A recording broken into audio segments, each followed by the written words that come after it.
Arestado ang dalawang lalaki matapos silang mahuli sa aktong pagnanakaw sa loob ng isang bahay sa Barangay Santa Cruz, Quezon City, madaling araw ng Sabado, Mayo 2.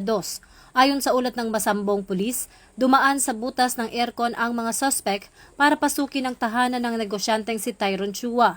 Bagamat nakita na sila sa CCTV noong madaling araw ng Mayo 1, laking gulat ng biktima nang bumalik ang mga kawatan kasama ang isang kasabwat bandang alas 7 ng gabi ng parehong araw, habang siya ay wala sa bahay. Nagresulta ito sa pagkawala ng laptop, camera at cellphone charger na nagkakahalaga ng mahigit 146,700,000 pesos. Dahil sa maagang pag-ulat ng biktima at mabilis na aksyon ng Masambong Pulis, naaresto ang mga sospek habang nagtatago pa sa isa sa mga kwarto ng bahay.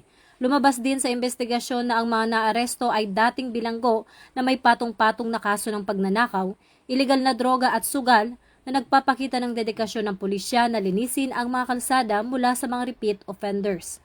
Kaugnay nito, nananawagan ng kapulisan sa mga mamamayan na huwag mag-atubiling tumawag agad sa kanilang himpilan kapag may napansing kahina-hinalang tao o aktibidad sa paligid.